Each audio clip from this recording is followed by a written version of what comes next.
Speaking of tension, this actually leads to our second question, which is, what would you do with a runner who is lacking in their hamstrings and in their glutes? They're lacking tension and they can't kind of like their hammies and glutes basically are not working properly. How hmm would you take that person through a 60-minute session to have them feel better afterwards? Okay, let's take it step by step. First of all, if you're asking such a question, that's already extremely sophisticated because you know that your hamstring and your glutes are an issue. Cool. That's already like a huge step further. Let me tell you a quick story to begin with, because sometimes we can see the forest for the trees when we're training people for sports. I'm going to tell a story because where I'm heading towards is I'm not training somebody for a sport. I'm preparing their bones and their muscles to do whatever they want in their sport. That's the difference between training and sports. The story goes like this. It's a super quick story. There's three fish swimming in the ocean.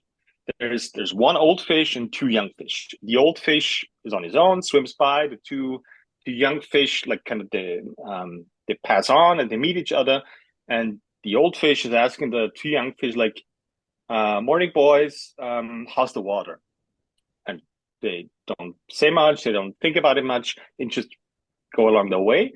And like 5 minutes later, one of the young fish asks the other one, is like, "What the hell's water?" And that's something I see a lot happening in training right now. Is we're talking about bones, we talk about muscles, but we don't know actually what training means. Mm. So let me get back to the runner. Okay, let's start playing my game again. So we have two players with bones and muscles. We have goals. In that case, it's I guess running faster is or longer is pretty good goal for a runner, or with less pain. What are the rules? So we have one hip position we have to take care of with three bone rules, and we have three muscles that we have to consider. So what is the hip position? It's the neutral hip. We have obviously the glutes and the hamstrings we have to consider in terms of muscles, and we have to obey to certain bone rules so that those muscles can actually start working properly. Um, so how does it work? If a runner shows up to my gym, um, I know that the glutes. I'm just gonna start with the glutes. So I'm gonna do three exercises with them, and that's it. The first exercise is going to be, I'm going to name all three and I'm going to explain what I'm going to do. I'll do the frame carry with them. I'll do a sandbag box squat with them.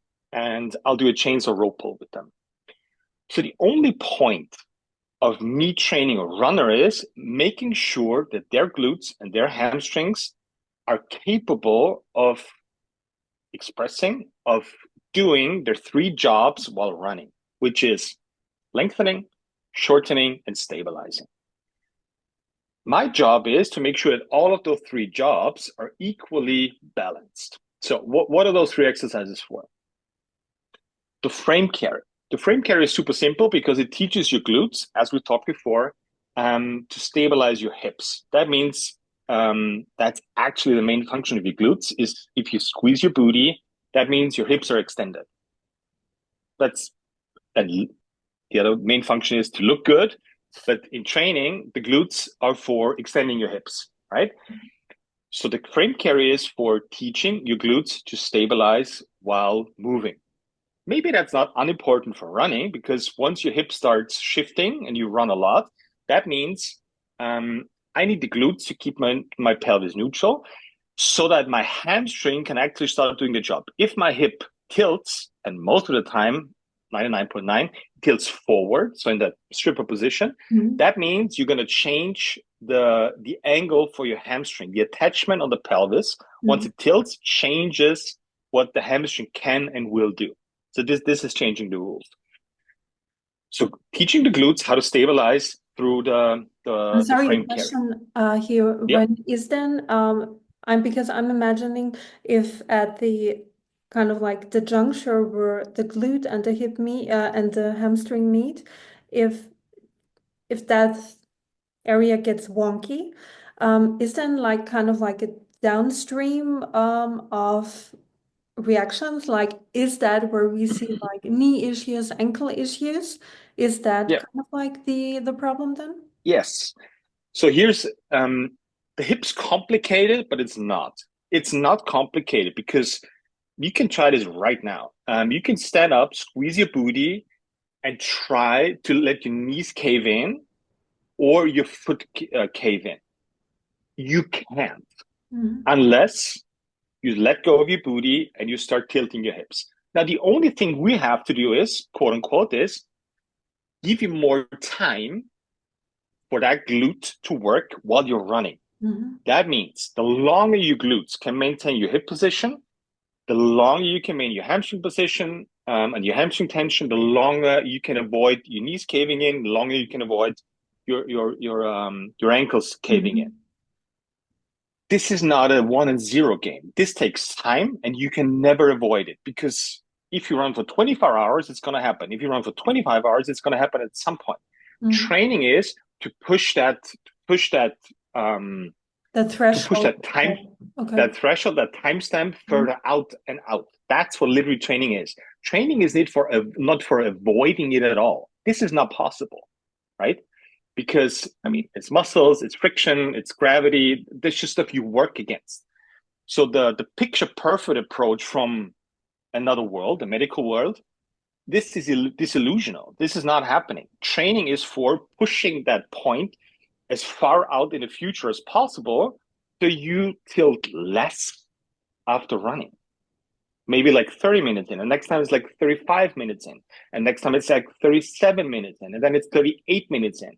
It's very precise work, but it's not like either you have it or you don't. Mhm. You have it for longer or you have it for less. That's all I'm saying.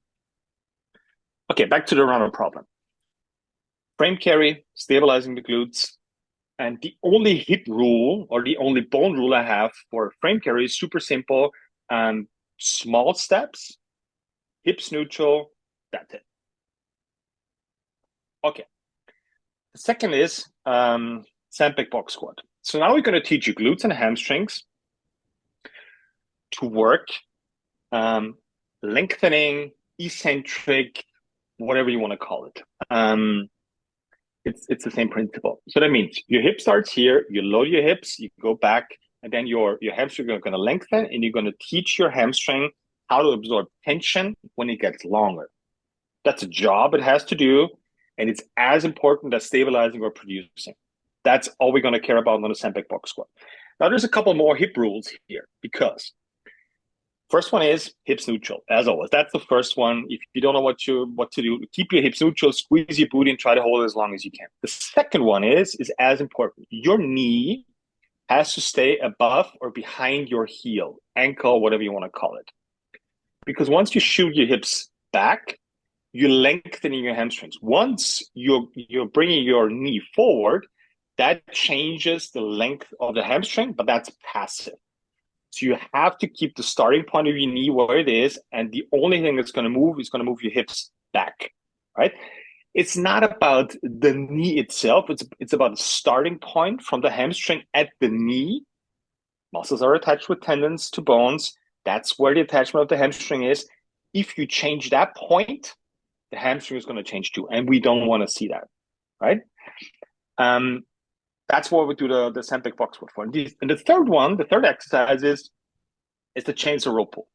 This is you bending over, you grabbing a rope, and you're literally swiveling your hips up, teaching your hamstring to shorten.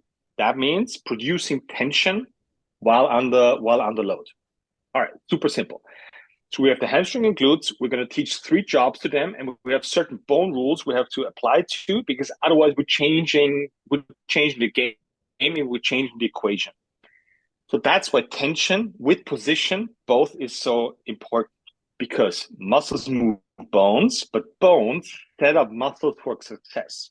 If you change position of bones, obviously the length or the position of the muscle is going to change too. And this is not going to allow you to teach the muscle what it's supposed to learn. And that's where bones displace and small muscles takes over and shit starts hitting the fan. So those are the only 3 exercises I would do with every single runner on earth. Get really good at those three exercises, and I promise you will run longer, faster, more efficient, with less pain, whatever it is. But this is based on position with tension and not on the exercise per se.